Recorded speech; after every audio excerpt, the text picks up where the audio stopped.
Hello everyone, I am नवीन कुमार और यहाँ पर एक कंपनी है जो कि स्टॉक मार्केट से पैसे उठाने वाली है। कंपनी का जो नाम है एक्टिव इंफ्रास्ट्रक्चर्स इस कंपनी का नाम है और यहाँ पर इसका जो आईपीओ है 21 से 25 मार्च के बीच में खुलने वाला है। 181 का कट ऑफ प्राइस सेट किया, 600 का लॉट साइज, तो आपको 1,08,600 रुपये की जरूरत पड़ने वाली है यहाँ पर। अब यहाँ पे कंपनी टोटल 78 करोड़ रुपीज़ उठा रही है, जो पूरी वैल्यू लगा रही है खुद की, that is around 271 crore rupees. अब नेक्स्ट अगर देखते हैं तो कंपनी पैसे जो उठा रही है उसमें जो मालिकाना हक था, जो प्रमोटर था, उसका 100% मालिकाना हक था और आफ्टर द आईपीओ 71% रह जाने वाला। अब ये पैसे उठा रही है, बट क्यों उठा रही है उसकी अगर हम लोग बात कर लेते हैं तो यहाँ पर जो वर्किंग कैपिटल रिक्वायरमेंट, बिकॉज जिस सेक्टर में कंपनी काम करती है वो कौन सा है, कंस्ट्रक्शन सेगमेंट में काम करती है, EPC, engineering procurement and construction. तो प्रोजेक्ट मिलते हैं प्राइवेट, गवर्नमेंट, और बाद में उनको फिर ये कंपनी अपने हिसाब से कंप्लीट करके देती है, राइट। सो इस टाइप के जो बिजनेस होते हैं उनमें वर्किंग कैपिटल रिक्वायरमेंट बहुत ज़्यादा होती है, बिकॉज ऑर्डर मिला तो उसको अब कंप्लीट करके देना है। तो जो पहले कंपनी थोड़ा बहुत काम करती है, फिर वहाँ से थोड़े बहुत पैसे पास होते हैं। अब गवर्नमेंट प्रोजेक्ट है तो पास होने में पैसे टाइम भी लगा देते हैं, तब तो काम तो चलता ही रहना चाहिए, बिकॉज डिफरेंट प्रोजेक्ट्स चलते हैं। तो वर्किंग कैपिटल की रिक्वायरमेंट कुछ ज़्यादा ही चलती है इस टाइप की कंपनियों के अंदर में, तो वहीं पर मेनली ये पैसा लगाने वाले। दूसरा थोड़ी बहुत उसके ऊपर में लोन तो कुछ ज़्यादा ही है, उसका पेमेंट करने वाली है, और बाकी थोड़ी मशीनरी वगैरह भी खरीदनी है, उसमें पैसा खर्च करने वाले। सो बेसिक रिक्वायरमेंट्स हैं जो कि कंपनी के बिजनेस को फ्यूचर के अंदर में आगे लेके जाने वाले ही दिख रहे हैं।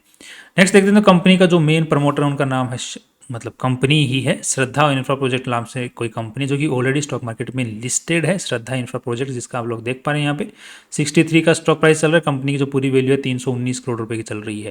तो मतलब ये जो मेन मालिक कंपनी है ये अपनी सब्सिडरी का आईपीओ स्टॉक मार्केट में लेके आ रही है, ऐसा देखने को मिल रहा है, राइट। अब कंपनी के ऊपर में कुछ खास केसेस वगैरह आज देखने को नहीं मिल रहे हैं। यस, यहाँ पर टैक्स रिलेटेड जरूर 6 केसेस चलते हुए दिख रहे हैं, बट कुछ खास कंसर्निंग नहीं है। अब यहाँ पे जो श्रद्धा इंफ्रा प्रोजेक्ट लिमिटेड, ये जो मेन कंपनी है, इसके नीचे फिर और कंपनियां आती हैं सब्सिडरीज, जो कि पहली सब्सिडरी है एक्टिव इंफ्रास्ट्रक्चर लिमिटेड, ये जिस जो आईपीओ लेके आ रही है। और फिर एक्टिव इंफ्रास्ट्रक्चर के नीचे दो कंपनियां और आती हैं, अचीवर्स वेंचर्स प्राइवेट लिमिटेड और दिग्विजय श्रद्धा इंफ्रास्ट्रक्चर प्राइवेट लिमिटेड, राइट। तो ये पूरा स्ट्रक्चर है। तो ये कंपनी का ऑलरेडी स्टॉक मार्केट में लिस्टेड है, ये लिस्ट होने वाली है, फ्यूचर में हो सकता है ये भी आ जाए, राइट।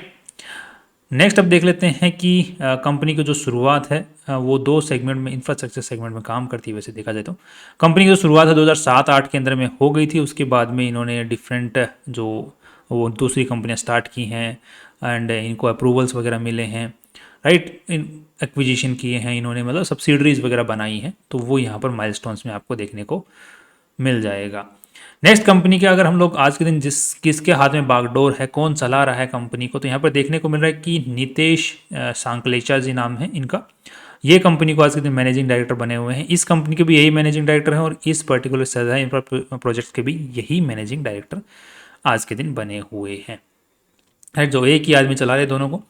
एंड नेक्स्ट अब देख लेते हैं कि एक चीज़ और आपको देखने को मिलेगा, सुनील ज्ञानचंद राय सोनी, ये इस कंपनी के मालिक हैं। ध्यान रखना यहाँ पर प्रमोटर अलग है और जो मालिक लोग हैं वो अलग हैं। तो यहाँ पर देखने को मिल रहा है कि श्रद्धा इंफ्रा प्रोजेक्ट है, ये मेन कंपनी है, इसके नीचे आईपीओ लेकर ये कंपनी है, और जो श्रद्धा इंफ्रा प्रोजेक्ट या इस टाइप की जो और इसके ऊपर भी दूसरी कंपनियाँ जो कि प्राइवेट लिमिटेड हैं, उनके जो मेन मालिक हैं, जो कि प्रमोटर जो माने जाते हैं, वो ये है सुनील ज्ञानचंद राय सोनी, या फिर इनका जो परिवार है मेन प्रमोटर की लिस्ट में आता है, राइट।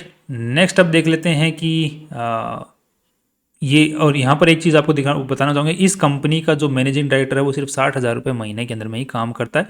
अब मुझे लग रहा है कि श्रद्धा इंफ्रा प्रोजेक्ट के भी वही डायरेक्टर हैं, और सॉरी मैनेजिंग डायरेक्टर, और इसके भी वही मैनेजिंग डायरेक्टर हैं। सो आई थिंक ये पूरे कंपनी का है, तो इन्होंने सब्सिडरी जो कंपनी उससे कम रेम्यूनरेशन दिखा रखा है। So that's not a point of concern over here. पहले मेरे को एक कंसर्न लग रहा था, फिर जब और डिटेल में गए तो not a big concern over here as well. Next अब देख लेते हैं कि कंपनी का जो कितना पैसा इसके अंदर में लगा हुआ है। सो यहाँ पर टोटल 97 करोड़ रुपीज़ इसमें लगे हुए हैं, जिसमें से जो जो कहाँ लगा हुआ है, तो mainly property plant and equipment में पैसा लगा हुआ है, क्योंकि प्रॉपर्टी तो कंपनी के पास में ऑफिस है बस एक, और दूसरा ये जो कुछ मशीनरी वगैरह हैं, तो ये प्रॉपर्टी प्लांट एंड इक्विपमेंट है कंपनी के पास में, उनमें 33 करोड़ रुपीज़ लगे हुए हैं, 31 करोड़ रुपीज़। इन्वेंट्री इनके पास में अच्छी खासी पड़ी हुई है, बिकॉज ये कंस्ट्रक्शन का काम करते हैं, इन्वेंट्री रखना इनका काम है। सो 39 करोड़ की वो पड़ी है। ट्रेड रिसीवेबल्स गवर्नमेंट और प्राइवेट प्रोजेक्ट दोनों ही लेते हैं, तो वहाँ पर पैसे आने अटक जाते हैं कुछ टाइम के लिए, तो that is also trade receivable is also fine over here. इतना कुछ खास नहीं है। बाकी कंपनी ने लोन भी दे रखा है, एडवांस लोन दे रखा है 8 करोड़ रुपए का, जो कि थोड़ा सा संदिग्ध संदेह के अंदर में है ज़रूर। नेक्स्ट अब देख लेते हैं कि कंपनी का ये पैसा कहाँ कहाँ से इसमें आया है हुआ है, क्योंकि लगा हुआ तो है बट वो कहाँ से आया हुआ है लगा हुआ है जो, तो 32 करोड़ रुपए तो कंपनी में इन्वेस्टर्स के पैसे हैं, बाकी सारा उधारी का पैसा है। सो यहाँ पर 2:1 का जो है डेट टू इक्विटी रेशियो बना हुआ है, जो कि खराब है, राइट, खराब है, जो कि नहीं होना चाहिए। 1:1 इज़ गुड, और उससे भी कम हो तो ज़्यादा बेस्ट रहता है। बाकी यहाँ पे थोड़ा ख़राब बना हुआ है। नेक्स्ट अब देख लेते हैं कि जो कमाई हो रही है वो किस तरीके से हो रही है, एंड तो इसकी देख ले बात बता देता हूँ आपको, 1 सेकेंड। ओके, सो 110 करोड़ रुपए की कमाई रेवेन्यू जनरेट किया, फिर 89 करोड़ का रेवेन्यू जनरेट किया, फिर 97 करोड़ का, फिर 33 करोड़ का, जो कि यहाँ पर देखने को मिल रहा है कि 33 करोड़ तो यहाँ पे काफ़ी ज़्यादा डाउन लग रहा है, वो भी 6 महीने के अंदर में। तो इसका प्रोजेक्शन लेते हैं तो 60 करोड़। तो यहाँ पर बता दूँ आपको, मोस्ट ऑफ द जो कंस्ट्रक्शन वर्क्स होता है वो सर्दियों में होता है, तो सर्दियों का जो डेटा होता है वो अभी आएगा, राइट, वो अभी आया नहीं है।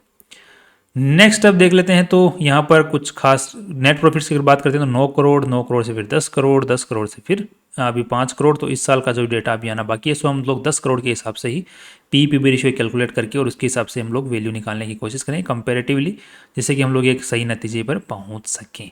बाकी यहाँ पे ग्रोथ कुछ खास देखने को नहीं मिल रही है, इस ग्रोथ को देख के ना चलें, बिकॉज इन्होंने बिजनेस जो है मेन जो कंपनी है वो कौन सी है, ये श्रद्धा इंफ्रा प्रोजेक्ट्स लिमिटेड।